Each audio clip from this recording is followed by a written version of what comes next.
Good afternoon, everyone. I think we're going to get started, but if you're just coming in, please feel free to have a sandwich and a soda in the back. Welcome to the Elliott School of International Affairs at the George Washington University. My name is Alyssa Ayers, and I'm Dean of the Elliott. Thank you, everyone, here today in person as well as online for joining us for today's book launch for Ideology and Meaning Making Under the Putin Regime. Now, this book is only the latest publication from Dr. Marlene Laruelle, who is research professor of international affairs and director of the illiberal studies program here at the Elliott School. Some of you may know this. Professor Laruelle has written more than 3 dozen monographs, edited volumes, and ebooks in 3 languages, all while pioneering the Elliott School's illiberal studies program, managing an inspiring portfolio of research projects, and devoting years of service as former director of our Institute for European, Russian, and Eurasian Studies. She is deservedly known as a foremost expert in populist and illiberal movements in post Soviet Eurasia, Europe, and the United States. And she is uniquely qualified to author this book, a thought provoking book on the Putin regime's production and operationalization of ideology. She observes in her introduction to the book that this book reclaims the study of ideology as an unavoidable component of the tools we use to render the world intelligible. And to do so, she takes a deep dive into the Russian case study here, offering timely insights on political theory and the intersection between ideas and policy decisions. One of the endorsements of this work affirms that the book confirms Laruelle's reputation as a leading expert in the field, and it is essential reading to understand not only how Russia works, but also the broader dynamics of ideological contestation, which is high praise.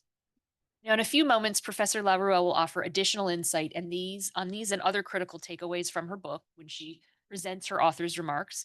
And I'm looking forward to learning more from her about her analysis. And then we will hear from 2 expert discussants, Dr. Maria Snegovaya and Dr. Julian Waller.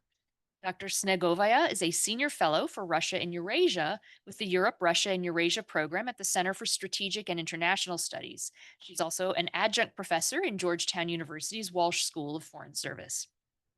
Dr. Waller is a research analyst in the Russia Studies program at the Center for Naval Analyses and is also a professorial lecturer in political science here at GW. They both have tremendous expertise to bring to this subject, so I know we're going to have a great discussion. And at the end of the event, we'll transition to a Q&A session, and undoubtedly, given the topic, I'm sure it will be lively as well as informative. My thanks again to everyone for joining us here and to our speakers. And without further delay, I invite Professor Laruelle to the podium for your remarks. Thank you so much for your kind introduction. Thank you for coming here today for this book launch. This is the results of 2 decades of work on Russia's ideological landscape. So I had the plan to write this book for a very long time, but I was doing many other things at the same time. So I'm happy it has been done, but it also has been done in a very specific context, which was the full-scale invasion of Ukraine by Russia, and a moment of really tense polarization in the Russian studied field, and a kind of general feeling that, there is nothing to study anymore when we are talking about Russia. And so when I was writing this book, even if many of the research that are there have been done over the years, I was trying to take 3 fights. I wanted to fight against the kind of retroactive rereading of the Putin regime as having always been what it has become with the war, and trying to fight against this kind of theological interpretation that everything was written, that it would happen like it happened in 2022. I wanted to fight against the kind of totalitarianism interpretation of Russia and its ideological regime as being something that would be a kind of, fascist, Marxist, Leninist doctrine where you would have everything written in stone, you would have to read books and people would have to learn them and repeat them, and trying to fight against this totalitizing vision of ideological production. And I wanted to fight with, again, something which is weird when we think about this kind of totalitarianism theory, which was a kind of disdain from Western observer for the ideological of production of Russia, seeing it as, it's just propaganda and fake news. There is nothing consistent intellectually to study. It's all an illusion of an authoritarian regime. So the way I did that is that I really put a lot of effort in trying to make sense of time and chronology. Putin has been in power for 25 years, and there have been multiple Putins, multiple ideological attempts. The country has changed over 25 years. The West has changed also. And so I wanted that chronological aspect to be really there so we could realize that there was a kind of early Putinism, a late Putinism, a wartime Putinism, but there was different ideological project. They had some shared element, and it's something I'm looking at, trying to identify what remained, what was stable, what has evolved. And there was also, so trying to push for the idea that there was multiple future possible for Russia, and war was only one of them. But there was a moment where more or less the same ideological package, at least with some element of this ideological package, you could have a much more optimistic vision of Russia's relation with the West, something less conflictual. So it's really the part of the book that I call the sedimentation of ideology, to try to take this kind of time issue into perspective. The way I deal with the second aspect, the kind of totalitarianism argument, was really to insist on the ad hoc ideological construction of the Russian regimes, its adaptability, flexibility, its capacity to co-opt a lot of other ideological production. And the way I did that, I took a kind of structuralist approach by trying to identify the different ecosystems that are producing ideology, the different competing groups, and really look at this ideological production as a market of ideas. Because I think, and even now in a really restrictive context, you still have a market of idea, in the sense that you have places of production. It can be institution, can be private companies, can be just figures, entrepreneurs who are selling their arguments to the regimes. And when I say selling, I involve the money aspect of that. So when you sell a product, you can get both a political patron inside the system, but you also make money on selling your ideological arguments.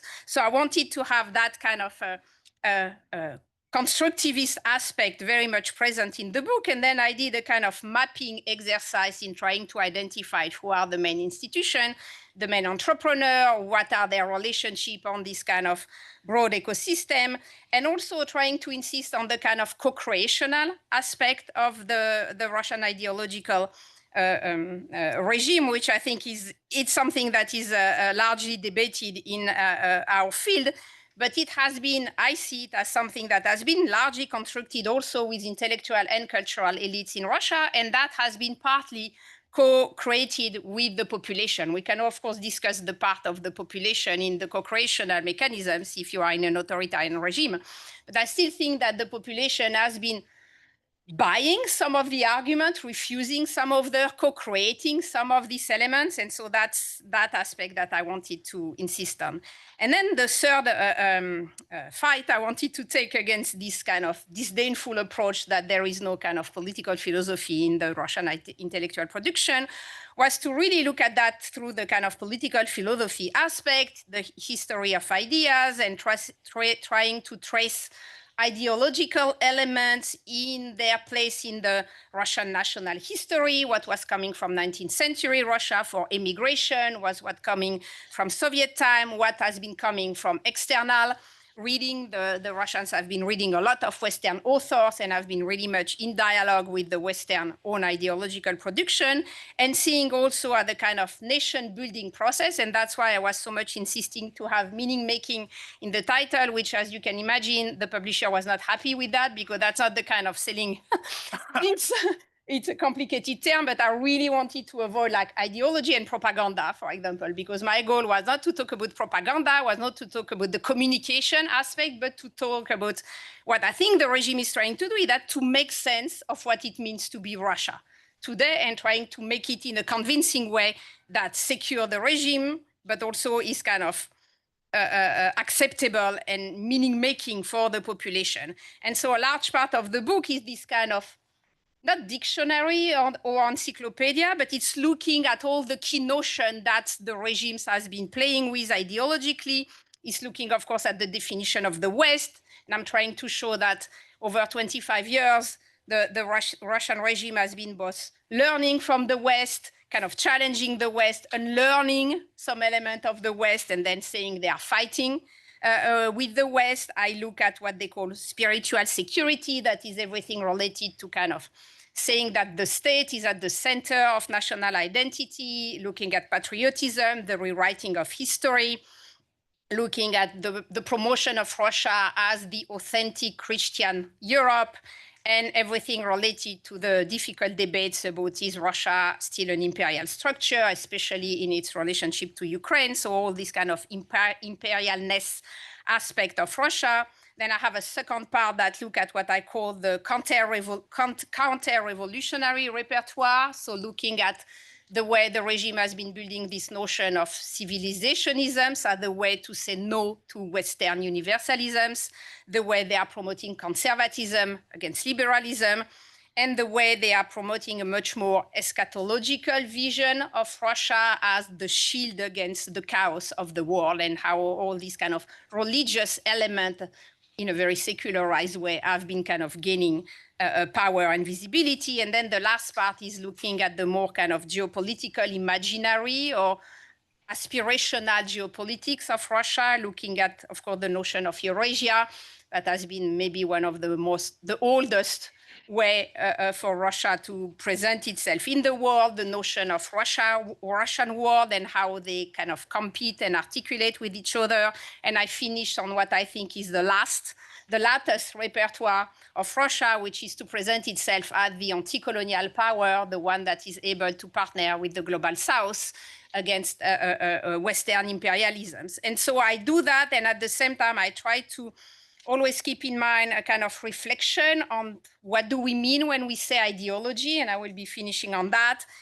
It means a lot of things. It can be something very doctrinal. It can be more kind of worldview. We all have ideology. We all live in countries that have some form of collective ideology. So how do we want to disentangle what is ideology, worldview, strategic narrative, doctrines, and trying to each time provide this kind of nuance and granular approaches that allow us hopefully to kind of move away from one of the kind of cliche we had about Russian ideological construction, both in terms of seeing it as kind of stable, totalitarian, with no nuances, with only Putin as a leader, and not capturing the kind of co-creational aspect of that construction. And I think it helps us also understanding why it can be so successful for so long, and still being kind of in power, and still able to, even in the war context, to renew itself on some aspect and to arrive with kind of innovative,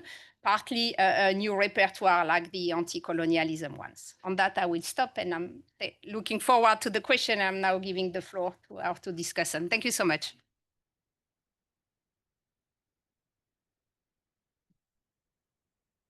Hello, everyone. My name is Maria Snegova. I'm really honored to be here. And Marlene, thank you so much for a fantastic book, which, while I also contributed a little bit to this particular field, I really did learn a lot.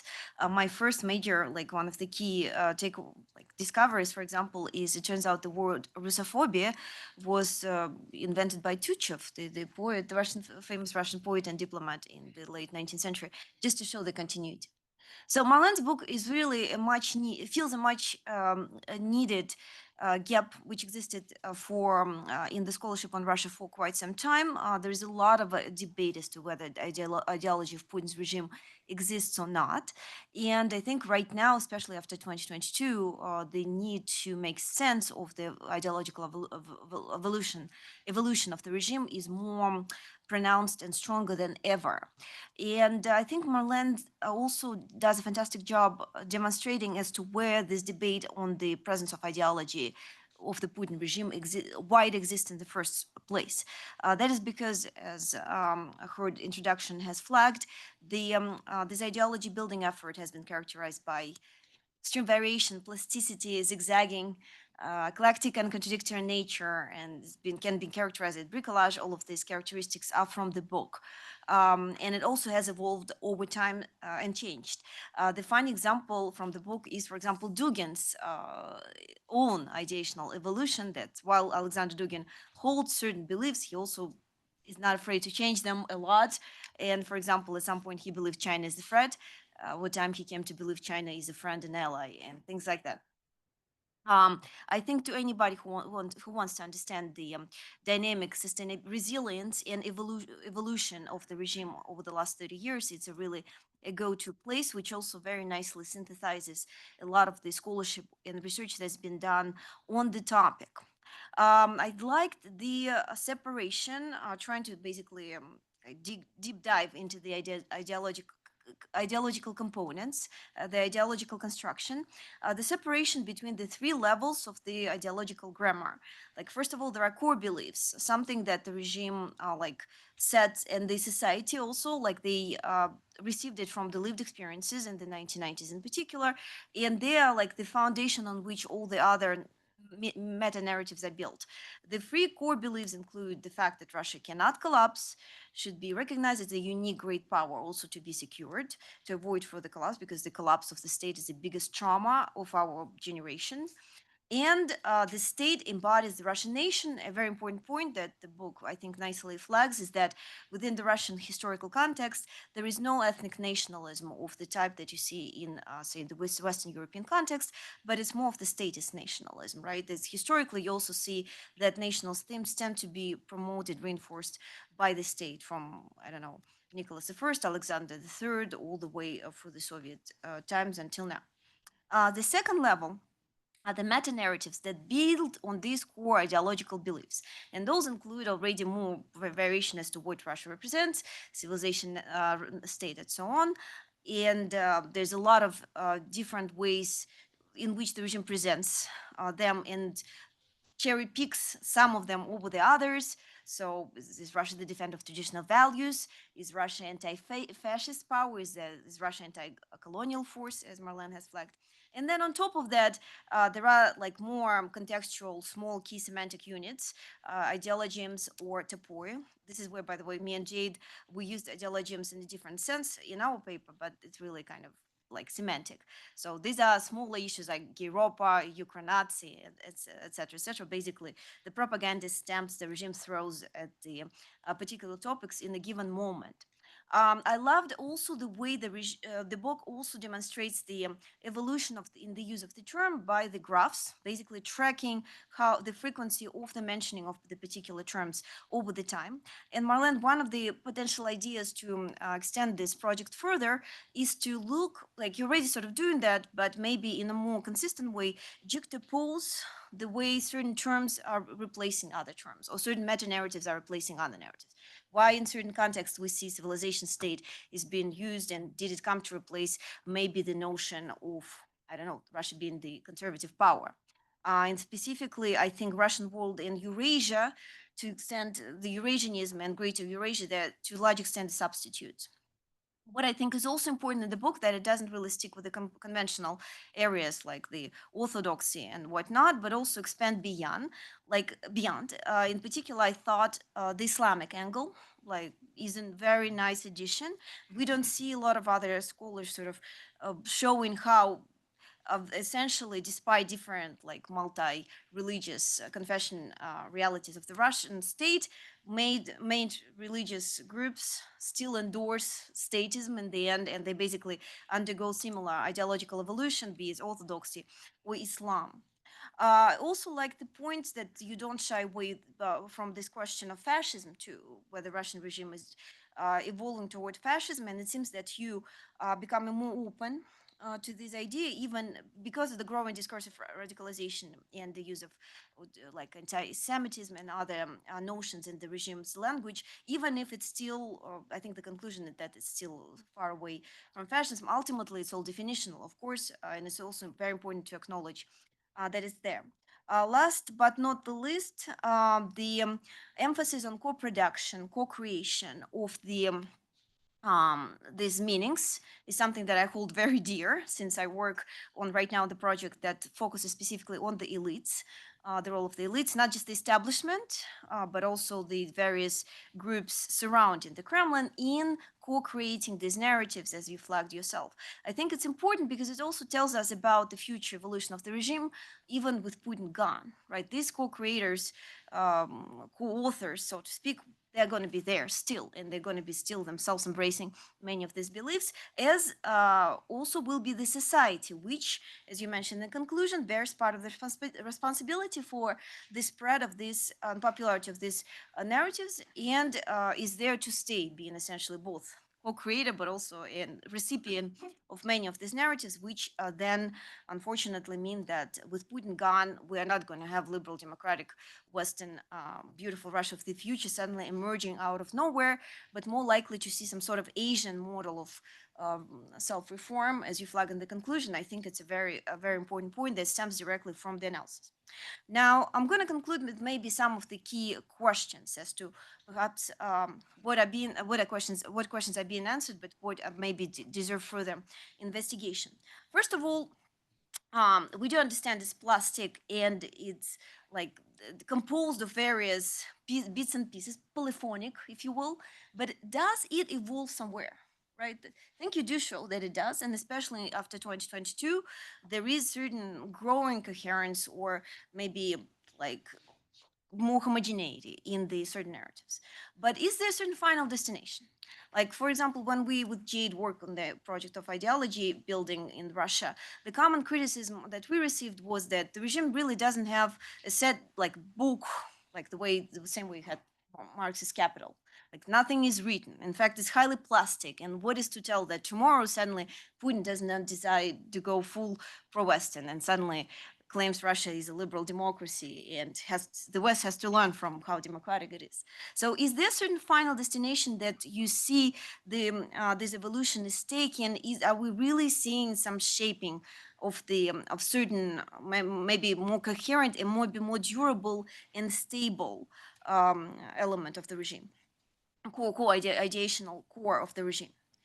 Second, why this is happening. You do flag, and you did flag in the introduction, right, that it ultimately the goal is to make sense of what Russia is. Because what we are facing here is a society and a country that really is failing the nation building in a lot of ways. The state stands to do the job for the society, explaining to the Russian society who Russians are, in a way that is definitely not the way we've seen the nation building happening in more Western European context, let's say. But are there also, so is that's part of the story? Or maybe it's also a response of the to the crisis in the Russian-Western relationship. Maybe it's a failure of the pro-Western modernization that's triggering this the need to explain to ourselves why we are different and who we are. So ultimately, I would love to be there to be a little bit more elaboration as to the ultimate reasons for this dynamic and what it's going to tell us about where this is all going to. Lastly, the emphasis on co-creators of the regime is very important. Then what is your answer to the question, is this about Putin or is this about Russia? And without Putin, would there be this Russia or there be some other Russia, maybe not completely dissimilar, but nonetheless certainly not identical to the one you flag, particularly in given the importance of the lived experiences in this ideological building project that you highlight. And one more point that I want to mention is I'm also curious as to the role of the liberals in this context. You do flag at the beginning, right, that the liberals are in some ways co-creating, like the technocrats, like Nabiulina. But also flag that over the years, especially since 2022, we see that the alternative narratives, especially the liberal reading of the Russian history, is actually being eliminated over time, right, as we see with the crackdown on institutions like the memorial and whatnot. So, what is really the role of the liberals in this dynamic, and to what extent they are contributing to this story? To me, it's more like they're technocrats for sure, but there's limited really input of these groups when it comes to the ideology building. But altogether, I think it's a fantastic read. Thank you so much for doing all this work. It's certainly, in some ways, culmination of all the fantastic work that I've done over the years, and I think it will be an assigned necessary mandatory read to anybody who is curious about the evolution of the Russian regime. Thank you.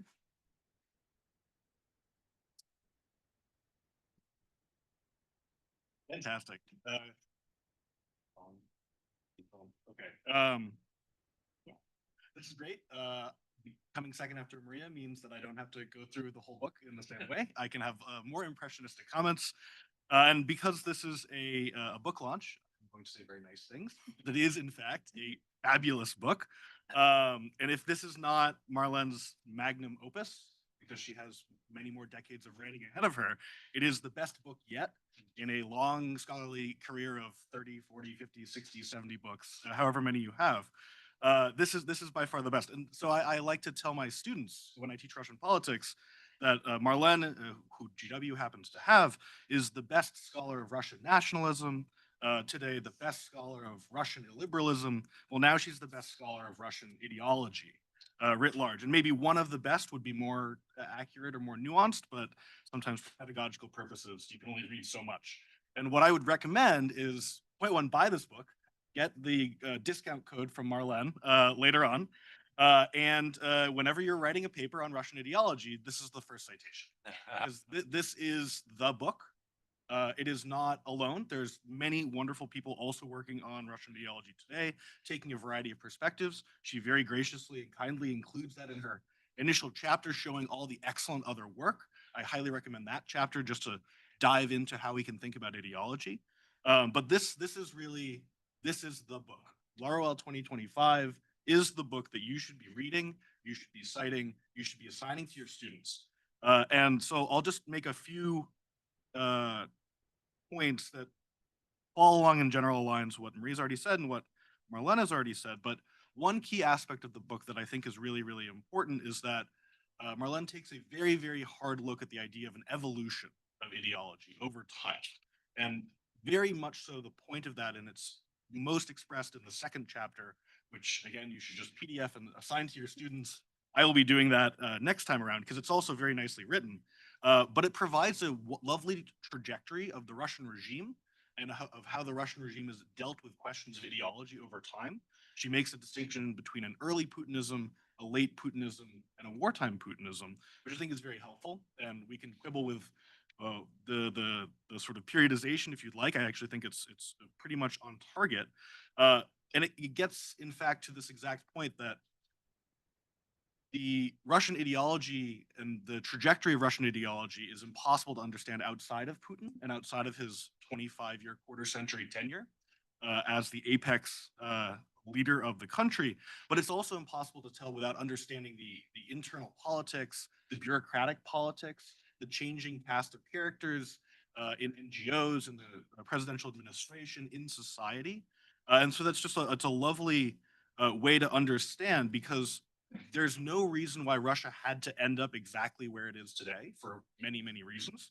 However, there's a surprising amount of coherence to the trajectory, that it makes a lot of internal sense why we got to where we are in broad terms, towards a more illiberal Russia, towards a Russia that focuses on civilization as a uniting characteristic, both of how it expresses itself internally to domestic audiences. You're part of a great civilization, a Russian civilization, a multi-ethnic and multi-religious civilization, which Putin is constantly emphasizing, despite all of our efforts to it's just all orthodoxy and it's just all ethnic Russian nationalism. That's there, and it's very important, but that's not the whole story. And that's not the story that Russians living in Russia hear, right? They have a much richer civilizational story, which is compelling in a multi-ethnic society. And it fits with this broader 1,000-year history Russian narrative. And we talk about narratives sometimes as if they're just propaganda pieces, but they're also just ways of people making sense of the world. And a narrative can be more or less compelling. It can be somewhat artificially generated, but then it can, over generational time periods, come to be internalized and become more organic, relatively speaking. And Putin has been in power long enough, and this general trajectory of the Russian ideology has gone on long enough that we now have multiple generations inculcated in this, which I think is, again, a very important aspect to the book. And tied to this point of evolution, and again, a gradualism is one of the reasons why I suspect there's a great deal of regime legitimacy that comes out of this ideological trajectory and where Russia is today, even despite all the pressures and all the tension and all the repression, is that it has been a gradual tale that people have learned into over time, and that has become part of the air that people breathe. When you read Russian elites commenting on foreign policy questions, commenting on whether there was a debate last year about nuclear use policy, if you actually looked at the debate in Russian newspapers and articles from key people in the arms control field and nuclear policy issues, they're talking in terms of illiberalism. They're talking in terms of civilization. They're talking in terms of spiritual values in the way that someone in Western Europe today might talk in terms of climate change or environmentalism. It's part of the air that we breathe. It's the way elites make sense, even if it's just rhetorical, even if they don't fully buy into it. We have plenty of examples of Russian elites who are perfectly secular, but just play the game of talking in terms of spiritual orthodox values or whatever. Putin himself is probably an atheist, at least until recently. And nevertheless, uh, it, uh, it acts as this kind of coherent legitimating function, and also just again part of the air that everyone's breathing, both at the societal level and among elites themselves. That gets to this point about the co-creation of ideology. It is not all coming down from on top to fill various functional roles. We have this strong implicit functionalism in political science where anytime an authoritarian regime does something or says something or changes an institution or changes the way it behaves or changes the way it talks about something, it's for regime survival alone, and it's just merely to fill a function. And it's more than that. And the book expresses very, very well that that's going on at the same time. But you also have meso-level institutions, lower tier elites that are also operating on these wavelengths. They're producing the content and the substance of Russian ideology as much as Vladimir Putin is doing so, or even the Kremlin administration, the PA. And finally, we have a growing illiberal civil society that is also inculcated in these marginalized groups, these different repertoires, often of which are now quite conservative or religious, all of which again imbue the broader project with a great deal of legitimacy from the bottom to the meso level to the top, right? Okay. A third point that I'll mention, and this is sort of a more minor point, is when we think about the trajectory of Russian ideology, one thing that Marlene stresses is that the Dmitry Medvedev period, which is often either understood as a squib, it doesn't mean anything, he wasn't in charge of anything, or as this brief liberal flowering that gets cut off at a certain point. She has this great phrase that the Medvedev era is more modernization and more conservatism at the same time. In fact, that's when the Orthodox Church really comes into its own as supporting the state, is not the first two Putin terms. It's really Medvedev, and it's coming from Medvedev and from his wife, as well as other elites in the broader ecosystem. Again, all of this is to complicate the picture and to provide a more holistic account of where Russia has been and where it's going. I recommend the book for all of the varieties of deep dives into subsets of this broader Russian ideological picture: Byzantium, spiritual security, imperialness, civilizationism, conservatism, Eurasianism, the Russian world, anti-colonialism, the catacon, this idea of a bulwark, a shield against the Antichrist, which is us, of course, coming out of Dugin, among other people. And I want to stress this anti-colonial aspect, which has grown ever more prominent. And what's interesting is you could actually frame it as a kind of a Soviet nostalgia. The Soviet Union used to talk this way quite frequently. And so I have my students read a Putin speech from 2023 to the Russian World Russian People's Congress, and he has this quick little speech, and you read it, and it's really difficult to tell if it's a right-wing nationalist manifesto or it's a left-wing anti-colonial Antifa manifesto. You could read it both ways. You could find this in New York City. You could find this in the global South.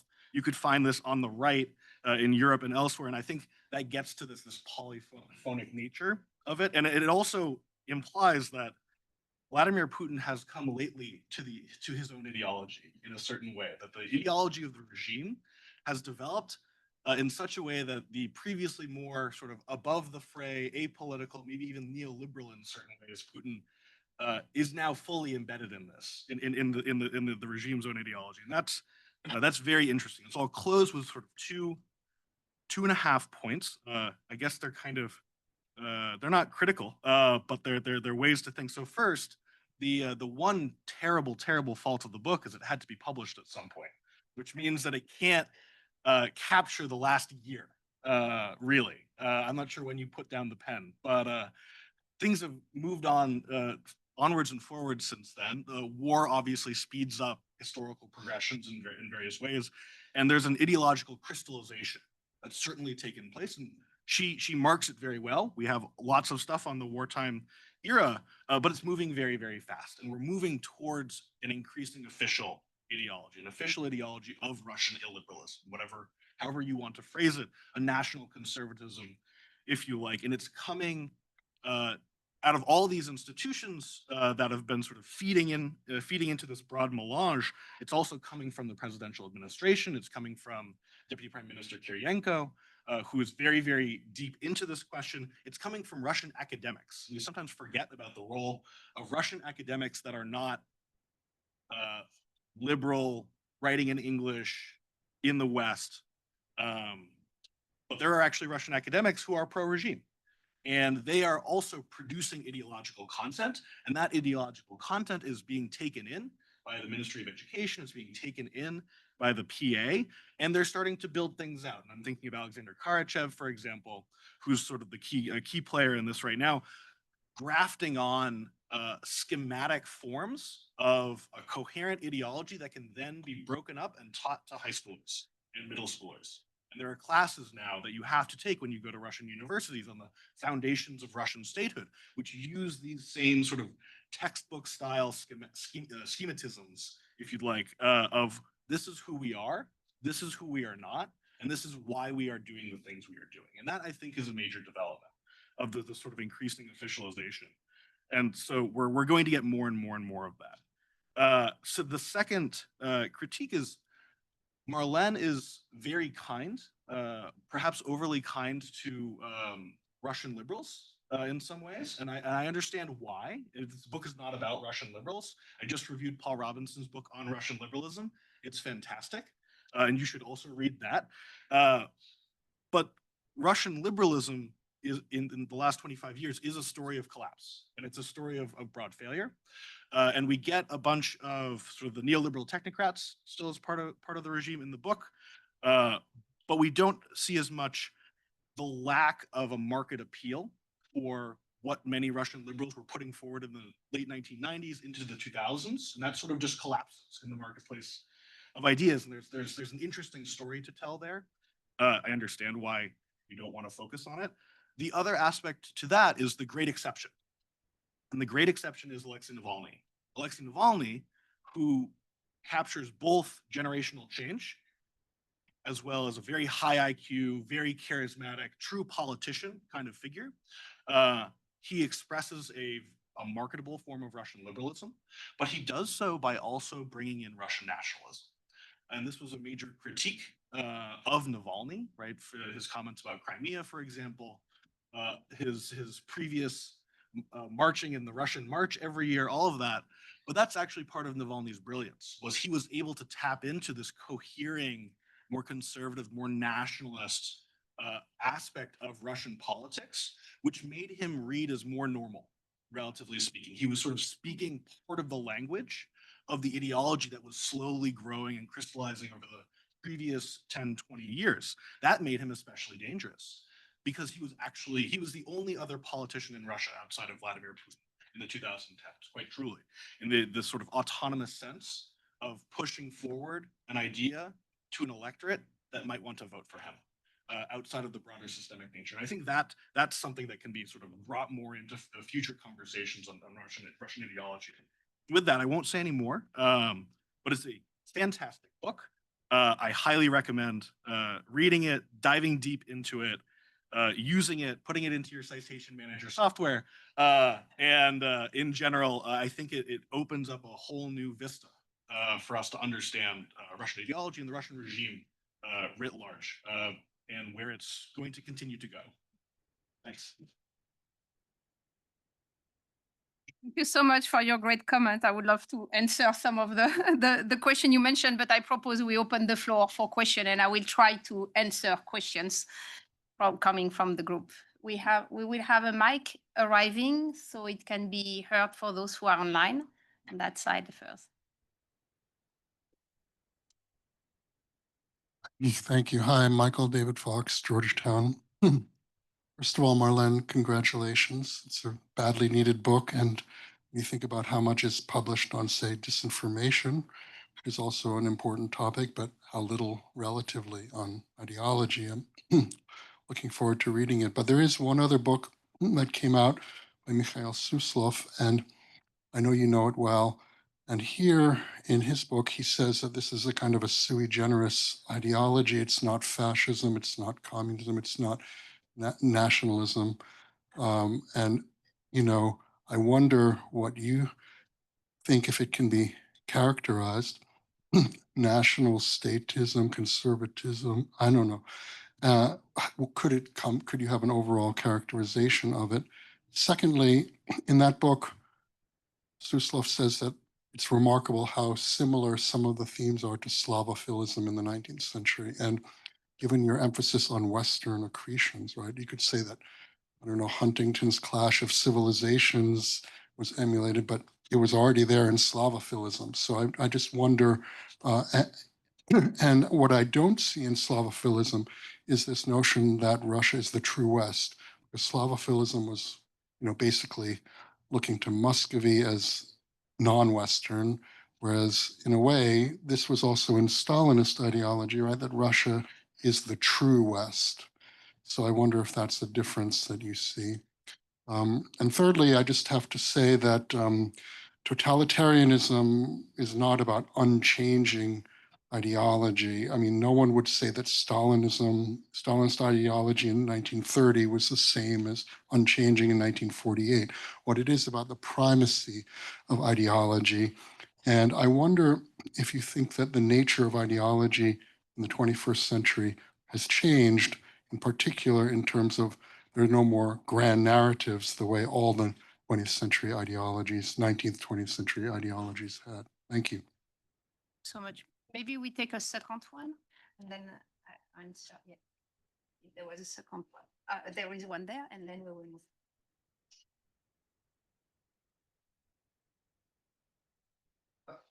I was curious how you think this ideological divergence between like the West and the East and this nationalist rise affects Putin's negotiations in the Ukraine crisis. Great. Thank you so much for all the comments. Very briefly, on the last point of nature of ideology has changed. Yes, absolutely. And I have something in the book on that. I think we are no more, first, we are no more living in a textual world, or we are exiting it. And then we are too much fragmented in terms of the information and the knowledge we have compared to 20th century society or 19th century society, to imagine that ideology can still be a kind of textual doctrine that everybody would be reading and so on. I think on many aspects, we live much more in something that is postmodern, it's much more eclectic, it's less textual, it's visual or sensory, it's more cultural than doctrinal. And so I think on many aspects, and that's something that I'm saying in the book, that the book doesn't cover the kind of visual or pop culture aspect of ideology, which I think is the key element of the success of the regime, right? So I have a definition of the ideology. I mean, the way I worked is a very classic definition of ideology as textual. And I think there is a whole world that the Russian regime has been able to manage that is much more flexible and kind of culture-oriented, that explain its success and explain globally the success of illiberalism. It's going through this infra-political kind of cultural production that explain why ideology has been changing in terms of nature. Mikhail Suslov's books is really excellent. He approached the topic in a different way than I do. I think he has really good arguments on the kind of sui generis notion of or definition of the Russian regime. Of course, I would come up by saying it's illiberal, and that's for me the best definition, because that's where you can mix the kind of, more executive power or strong leader, that's where you have homogeneity of the nation under a statist umbrella, that's where you have civilizational identity, that's where you have conservatism. And so if you use illiberalism in that definition, you can fit the Russian regimes pretty well while continuing debating about, what is authoritarian, what is fascist, what is conservatism, what is populism, and so on. But I think illiberalism captures that kind of new trend. And for me, it was important in the book not to say that Russia was exceptional in creating that kind of product, but to say Russia was the first to frame something that is now everywhere, not in the sense that Russia has been influencing things happening everywhere, but that things have been happening on their own with the kind of more or less the same time of a reformulation of the kind of democratic backlash.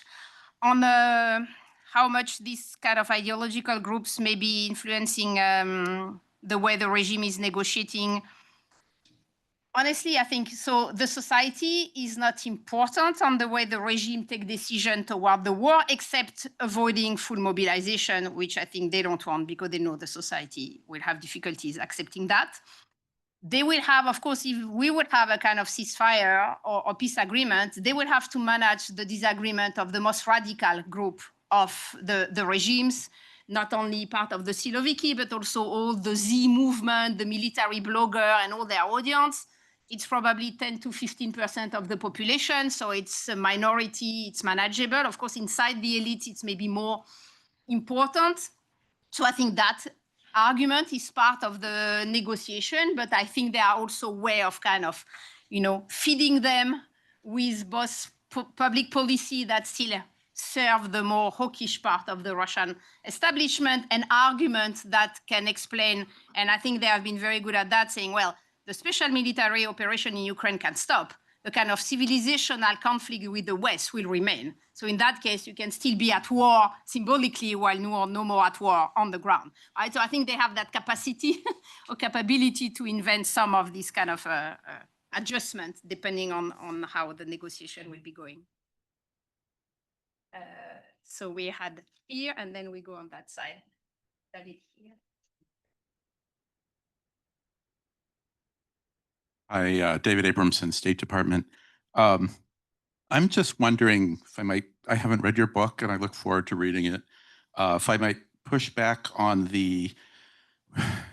your characterization of how ideology has changed from 21st to 20th century, to the 21st century, as being more sensory, less textual.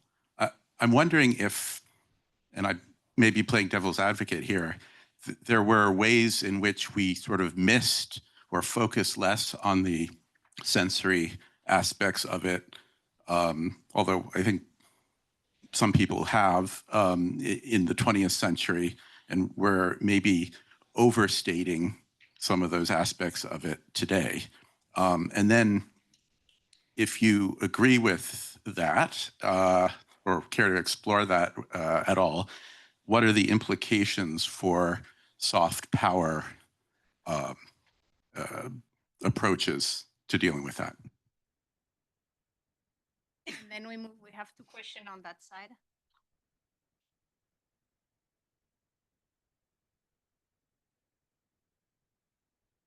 Stanley Kober, I haven't heard anything about how Western policies might have affected this evolution in Russia. I remember being in Moscow in 1990 for a conference at the Academy of Sciences. One of the Russian speakers proclaimed, "We are now going to be part of a global civilization." 3 years later, Samuel Huntington wrote, "Clash of Civilizations." And a few years after that, I was startled to see Václav Havel argue that Russia could not be part of NATO because NATO was the defense of Euro-Atlantic civilization, and Russia was a Euro-Asiatic country. Clash of civilizations. I have to believe that attitude, if we shut the door on them. And my concern now is, given the tensions, you don't see any students. It's impossible now. this will mean we're developing in confrontational silos. I don't know how long this will go on. It's a very ominous situation.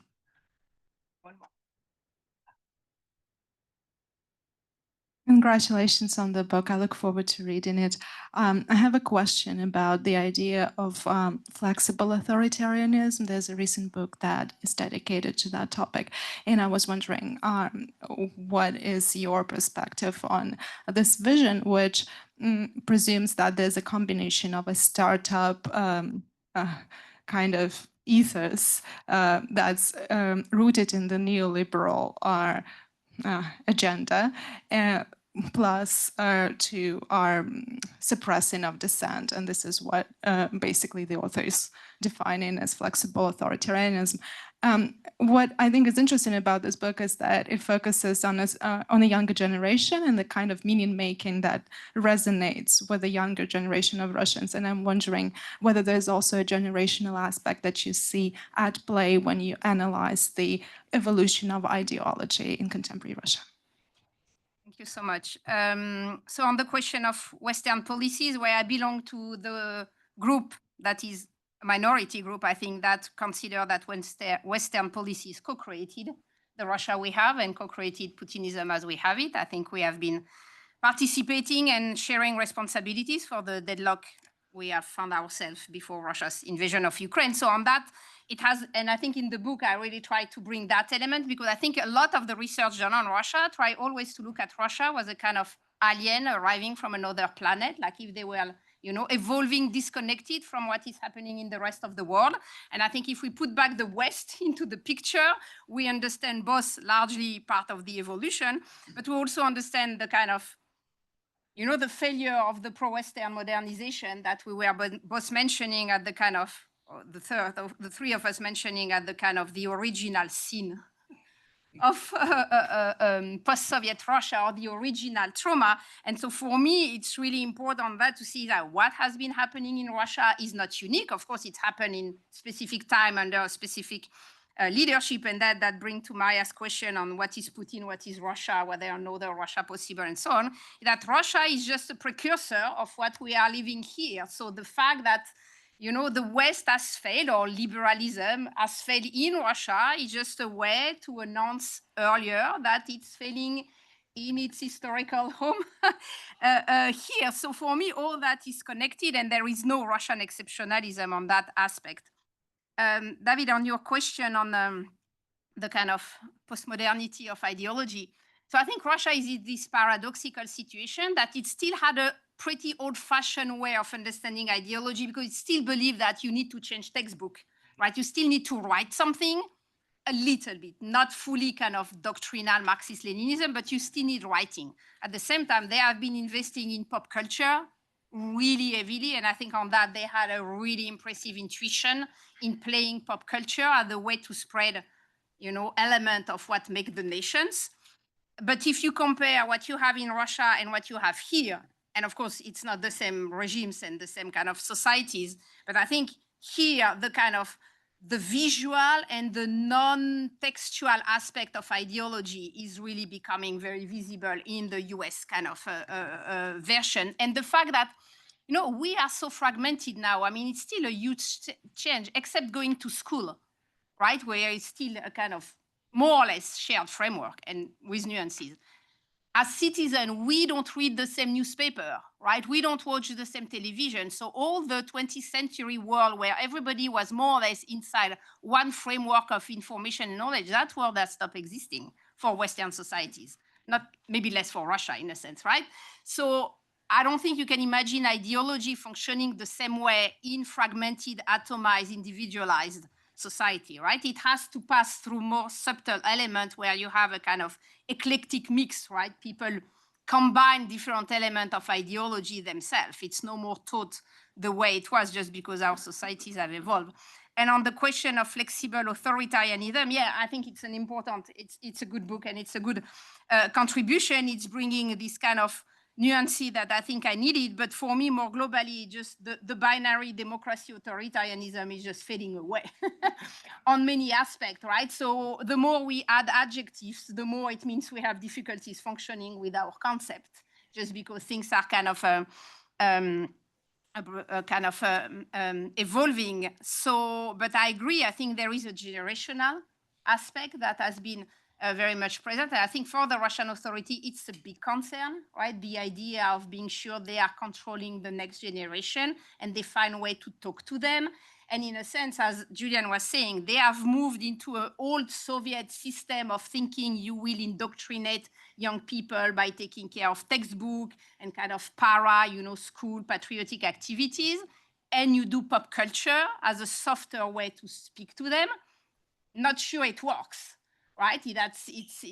But I think they are very much aware on the kind of generational aspect of that. And in a sense, they have been also, trying, if you look at the way they have been able to co-opt subculture coming from young people is pretty impressive. And that goes against the idea of a super old-fashioned, strict, rigidified ideology. I think for very long, they were super flexible. And then, as Julian said, with the war, there have been a kind of more coherent, more kind of traditional, doctrinal aspect of ideology that has been kind of put in place. But I think they have room for still adjusting and changing if they need to. I think they can come up with surprise, yes. Do we still have time for one more? Yes, there was still one more question here.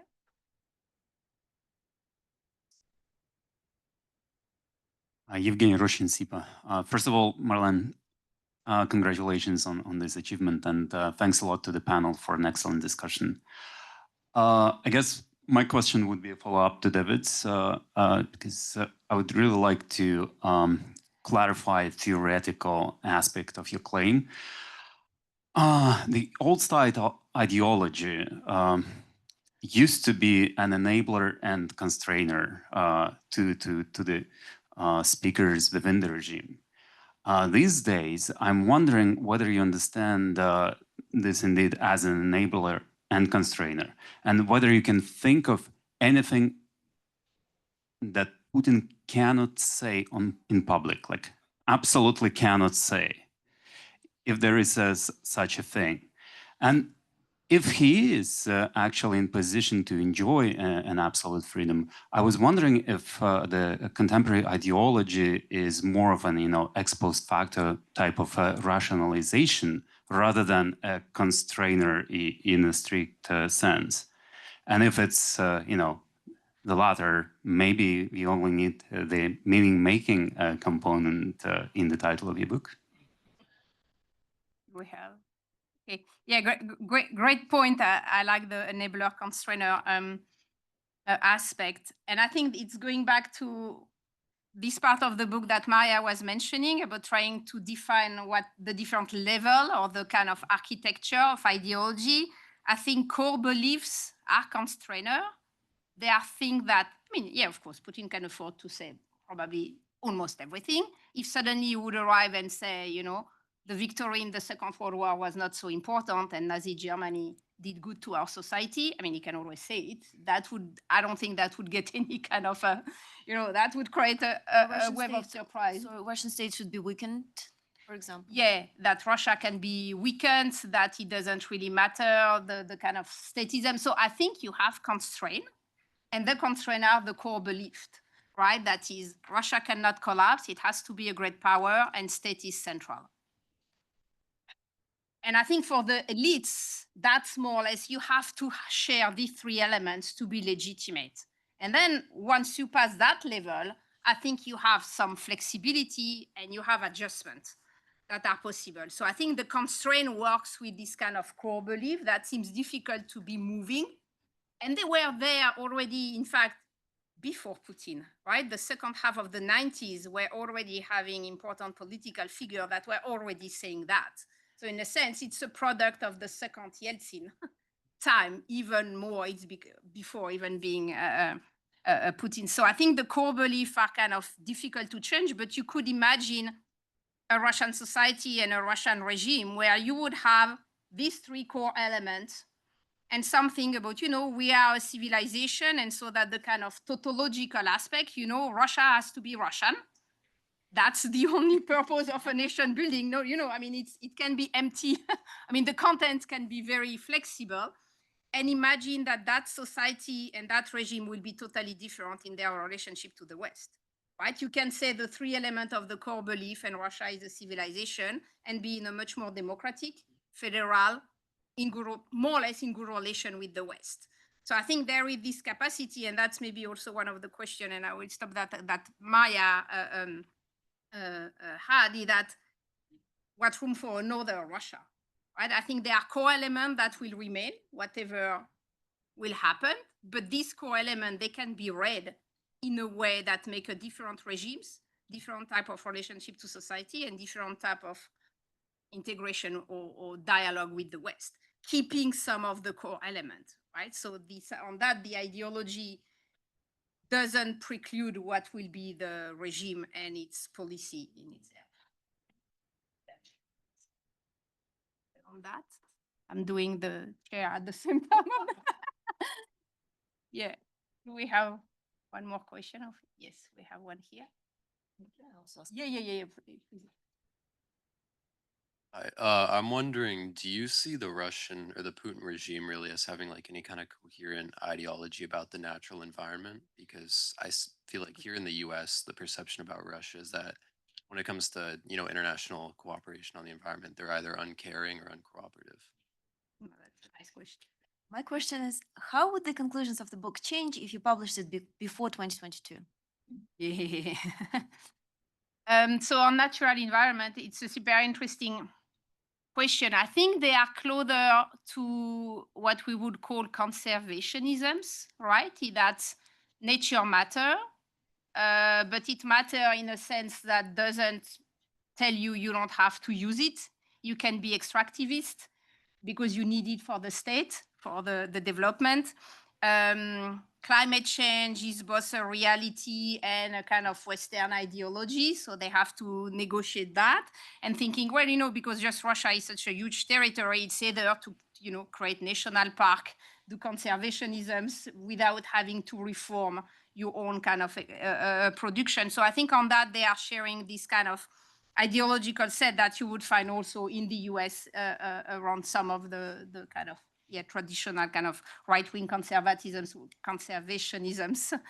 And I think they have a point that is speaking to a growing number of countries about, okay, you want to respect nature, but you take care of only small things like pollution, for example, but you don't stop extraction, right? But that's a super interesting aspect. I don't think it was so well studied, the kind of philosophy of environment in Russia.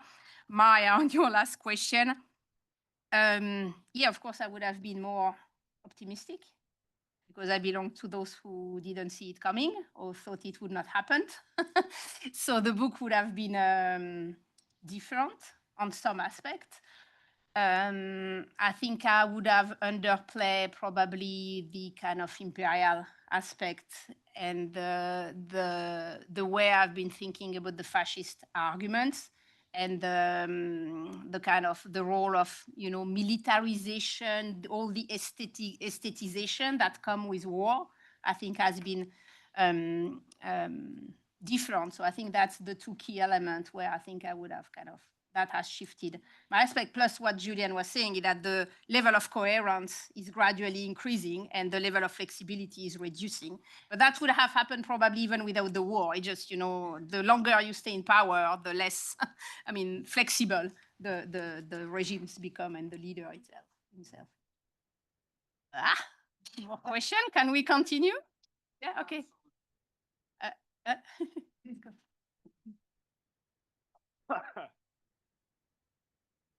Bob Otto from the State Department.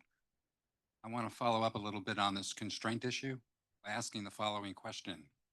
In which country on this planet does a politician get up to say, I want my country to be weak?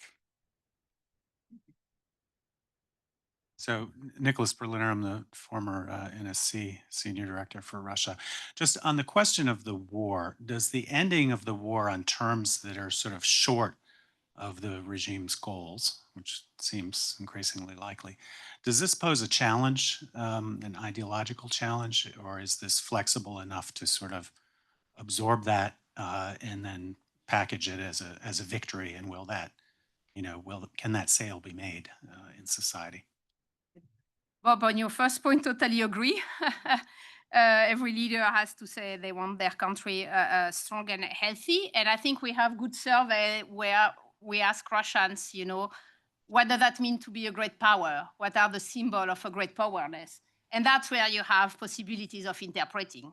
A great powerness can be you have a great culture. Russian culture is just one of the worldwide culture. You have great nature. Russia is a huge state. So you have all these elements that are not necessarily, military forces aspect that have way to kind of reinvent being a great power. So you could imagine a leader saying Russia is a great power because it has culture, it has its own geography. So I think that could be also something that could be reimagined. And Nicola, on your second question, I think it has flexibility to deal precisely because it has dissociated the special military operation from the kind of civilizational war with the West. So you can stop one without having to stop the second one. And that is a kind of safety net for dealing with whatever will happen on the ground, not because they are preparing for victory, but also because they were preparing for defeat. So in case, they would have lost the territories at the fall 2022, when it was really difficult, they really began dissociating the special military operation for the civilizational war. So you can lose one or win one and stop one. The second one remained then. And a civilizational war, there is no victory or defeat. There is no kind of, rational, kind of clear line of defining except what the regime wants to say. So I think they can deal with that. They can deal with the current contradiction of you want to re-engage with the conservative West and at the same time you're speaking to the global South, which is something they are currently negotiating.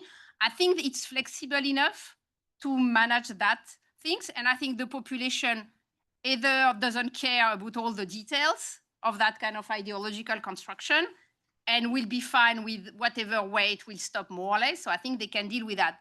But the intra-elite tension will probably be more difficult to manage. But in that case, it's not really ideology production. It's more intra-elite kind of balance between the different groups where clearly you have a hawkish part that doesn't want to stop in the current conditions. Well, on that, yes. Last question. Thank you so much. I think you've spoken very convincingly about the strong aspects of this ideology, the flexibility, the co-creationalism, the gradualism. Do you see any weaknesses? And if so, where these weaknesses may come from?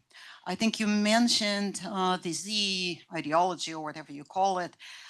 Do you see a prospect of weaknesses or challenges coming from the everyday?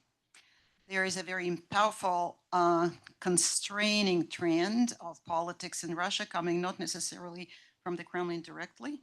And there's the life of the society, which is actually not for constraint. Mm-hmm. And last one there.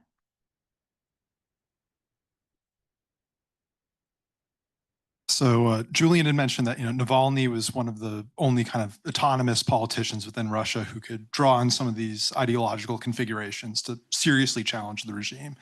The most dramatic oppositional, I guess you could call it, Russian political activity since the war was Prigozhin's March for Justice and this huge mutiny that for a couple of days seemed to inject like total chaos and uncertainty into our understanding of how Russia was working. Do you see that the regime interpreted this as an ideological challenge beyond just like a kind of mutinous threat to state collapse? And do you get the sense that supporters of the mutiny also understood it as kind of a similar effort to leverage some kind of ideological challenge to this growing consensus?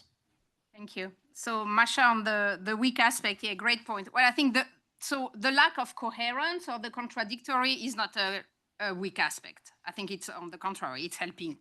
I think the weak aspect is the gap between realities and what is said, right? Just because that's what is experienced. And I think that's where we have also surveys showing that, people can buy the state ideology or co-created it, except if it's telling them the contrary of what is their reality.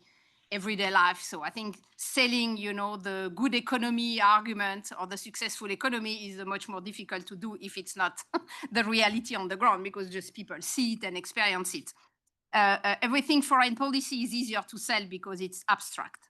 So I think it's that gap that is an issue. And I think it's the tension between mobilization and demobilization that is always a fine line for them to manage. And then the kind of indoctrination aspect, right? That you want to be sure the younger generation is kind of ideologically following the line. At the same time, the more you put pressure on it in an old-fashioned Soviet way, the more you take a risk that it will have zero effect because it's coming from a very top-down aspect. So I think they are aware of that because it's a generation that has lived through the collapse of Marxist-Leninism, and they themselves, I think, realized that it was failing. So they have that kind of intuitive knowledge that if you indoctrinate old-fashioned, that fails. So I think they are aware of this aspect and they are trying to kind of navigate them. So for me, that's the weak aspect. And on the Prigozhin, so that it was seen as, the real good guys who are ready to fight, going against corruption of bureaucratic elites who are not ready to really do the real job of being at war. I mean, if you want to define that ideology, I think it was there. Probably for the majority of Prigozhin guy, I don't think it was the point. And for me, it was more mutinery than a kind of coup attempt. I think Prigozhin dreamed probably that, Putin would take side for him and kind of get rid of Shoigu and other, which was revealing that he didn't know how bureaucracy was working, I think, in Russia. But I think this impression, and on that, the regime also has been navigating a fine line. That is, you want this kind of hawkish populist critique of the regime being allowed because it's a safety net for part of the population. And at the same time, you don't want to lose control of them because then they can become opponent. And I think it's the same thing they had to fight when they realized that more kind of ethno-nationalist group could also become suddenly not only supporter of the regime, but kind of competitor of the regime. So I think they are always trying to play that fine line, but you could imagine if we have a ceasefire and if veterans are kind of demobilized from the front and going back, that the kind of Prigozhin type of, like, well, guys, we were fighting on the front and you were like nicely and cozily in Moscow enjoying good life, will have some resonance among some of these veteran circles who could become kind of grassroots or elite political actors. So I think that's one of the possibility of the future of Russia, is to have veteran politics becoming an important element. And on that will repeat some of the Prigozhin type of arguments. I don't know if it would be ideal. I mean, depending how we want to define ideology. Do you have any other maybe the last point, I think something we didn't have a chance to flag is to the extent to which the geopolitical aspect plays a role in the Russian self-perception. And I think so when we say, and this is Bob, to your point, I think when we when we claim weaker state, mean vis-a-vis empowering an individual, and this is something like it's very rarely, I think, found in the narrative. So the state always takes dominance, and I think in some ways it pushes the ideology building into this realism realm. With Russia as a state competes about, so the unit is a state, not an individual. So there's Russia, and it defines itself anti-colonial, anti-fascist, defend of the traditional values. So it's always again about somebody else in this hostile international world order. Very little is about the individual. Like when we think it's about the American ideology building, at least I think primarily about individual, like empowered, maybe like with a gun, typically with a hat, and defending, my own property, something like that. None of that is present in the Russian case when it's always about like the Russia as a state. Basically, there's not much of the role played by the individual, and I think you do a great job flagging it, but I think it's important to also mention it in our conversation that it's a feature of the Russian ideology building that's quite a distinct, probably nature of the authoritarian regimes, but would be interesting to explore further. Right on that. Thank you so much. Thank you, Julian and Maya.